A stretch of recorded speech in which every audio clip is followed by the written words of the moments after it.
What if I told you that in the next few minutes, you're going to realize that almost everything you've been taught about selling is, well, wrong?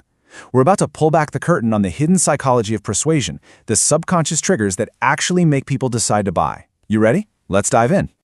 So here's our game plan. First, we're going to find the brain's hidden buy button. Then, we'll get into how you can win the sale before you even say a word. After that, we'll talk about selling an identity, not a product, turning a hard no into an immediate yes, harnessing the incredible power of silence, and finally, tying it all together with something called the commitment loop. Okay, so let's just start with a fundamental question. We're all taught to believe that people are rational, right? That they make decisions by carefully weighing the pros and cons, the features, the price, and that the best product on paper should always win.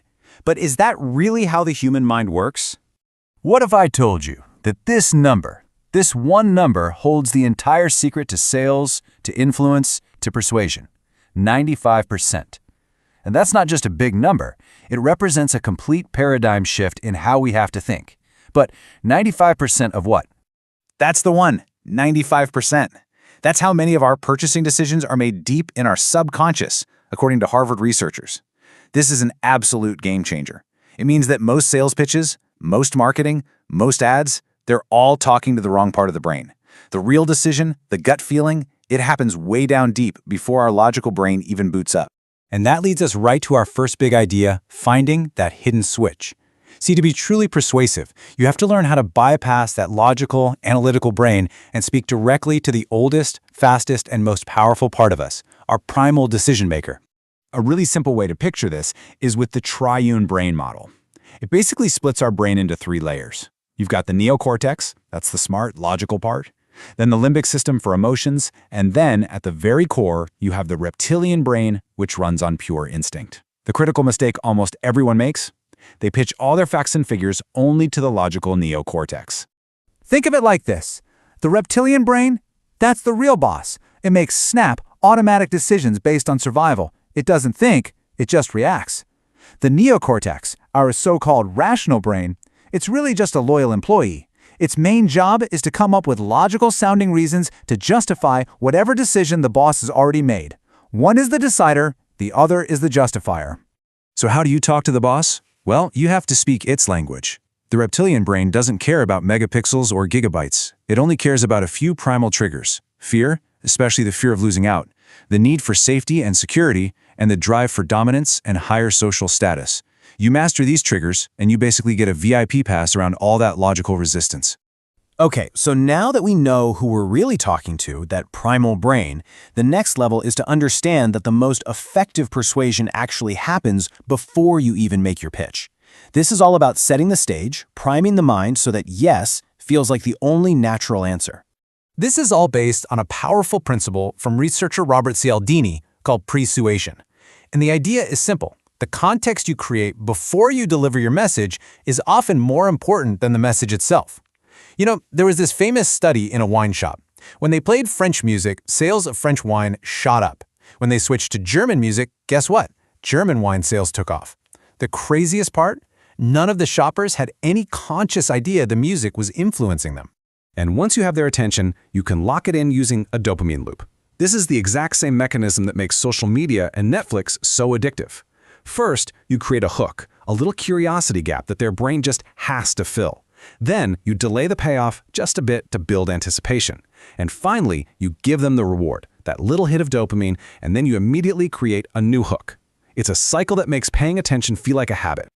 So, you've primed their mind, you've got their attention, now it's time to connect with the real emotional core of what selling is. You have to stop selling what your product is and start selling who your customer gets to become. It's about transformation, not transaction. You have to remember, a purchase is almost never just a simple transaction. It's an emotional act of identity. People are buying a tool, a vehicle, to close that gap between the person they are right now and the idealized, better version of themselves they see in their head. And you can just feel the difference, can't you? This camera has 24 megapixels. That's just data. But this camera helps you preserve precious memories for a lifetime. Now that's an identity. That's a feeling. This course has 20 hours of content is a feature. This course helps you shift into a new, more confident identity. That's a transformation. One is forgettable, The other is unforgettable. So you've done everything right. You've primed their mind, you've spoken to their deeper identity, but what do you do when you get to that final moment and they hesitate? This is where we look at the psychological levers that turn that no or maybe into a yes right now. The master key here is something called loss aversion. Psychologists have found that the pain we feel from losing something is about twice as powerful as the pleasure we feel from gaining the exact same thing. So what does that mean for you? It means you have to stop focusing on what they'll gain. Instead, you need to frame your offer around what they stand to lose if they don't act now. And you can really dial up that feeling of loss aversion with urgency. You can use scarcity, limited time, limited spots, to make the opportunity feel way more valuable. You can even use a reverse hook, something like, this might not be for you, which immediately triggers their ego and makes them want to prove you wrong. Or you can take their biggest objection, validate it, and then reframe it as the very reason they need to move forward. All right, now we're going to talk about a tool that is so incredibly powerful, but almost nobody uses it correctly. We're going to see how what you don't say can actually be far more influential than anything you do. This is about controlling the entire interaction without saying a word.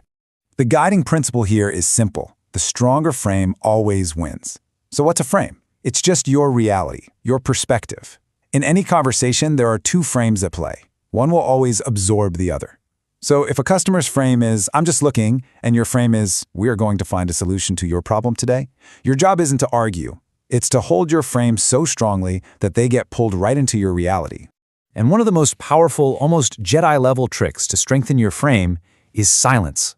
After you've made a key point or asked for the sale, just stop talking. What happens is you create this social vacuum, and it puts an almost unbearable psychological pressure on the other person to fill that void. And they'll often fill it by either revealing their true concerns or, very often, simply by agreeing with you. This brings us to our final section, the grand finale where we put all the pieces together.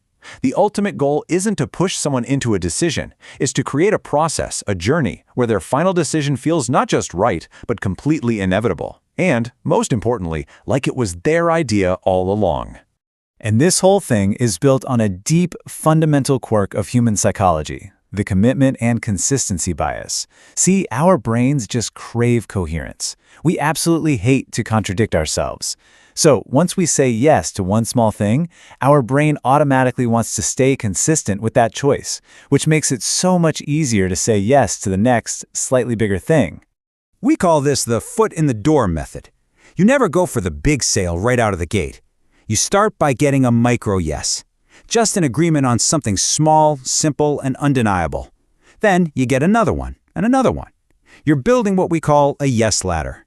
By the time you actually present the final offer, for them to say no would feel psychologically inconsistent with this whole journey they've already said yes to. Because in the end, true persuasion isn't about pushing a product or using clever tactics.